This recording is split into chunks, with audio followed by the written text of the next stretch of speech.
Hello guys, welcome to our YouTube channel Edutic. So আজি এই ভিডিওত আমি কবলৈ লৈছো ডিব্ৰুগড় বিশ্ববিদ্যালয়ৰ যি পোষ্ট গ্ৰেজুৱেট এন্ট্ৰেন্স এক্সাম এই এন্ট্ৰেন্স এক্সাম 6 আৰু 7 তাৰিখৰ পৰিৱৰ্তে এতিয়া অনুষ্ঠিত হ'ব 15 আৰু 16 জুলাই তাৰিখে 6 জুলাই তাৰিখে যিখিনি পৰীক্ষা আছিল সেই পৰীক্ষাখিনি একেখিনি শিফটতে 15 তাৰিখলৈ শিফট কৰা হৈছে আনহাতে 7 জুলাই তাৰিখে যিখিনি পৰীক্ষা আছিল সেইখিনি 16 জুলাই মঙলবাৰে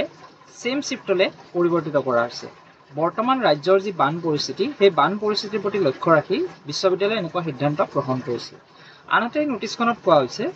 যিসকল ছাত্ৰ-ছাত্ৰীয়ে 6 আৰু 7 তাৰিখৰ বাবে এডমিট কাৰ্ডসমূহ ডাউনলোড কৰিছিল সেই কোনে এডমিট কাৰ্ডে 15 আৰু 16 জুলাই তাৰিখৰ বাবে ভেলিড হ'ব গতিকে ছাত্ৰ-ছাত্ৰীসকলক পুনৰ এবাৰ এই পৰীক্ষাৰ প্ৰতি আমি শুভেচ্ছা গ্ৰহণ কৰিলো আৰু যিসকল ছাত্ৰ-ছাত্ৰীয়ে বান পৰিস্থিতিৰ বাবে পঢ়িব পৰা নাই তেওঁলোকৰ প্ৰতিও আমাৰ সহানুভূতি থাকিল লগতে সময় পালে আপোনালোকৰ পঢ়া-শুনাখিনি ভালকৈ মেইনটেইন কৰিব সকলোৱে নিজৰ কেয়াৰ লওক ৰাজ্যৰ বান পৰিস্থিতি অতি সোনকালে সকলোমে শেষ হওক আৰু উন্নত হওক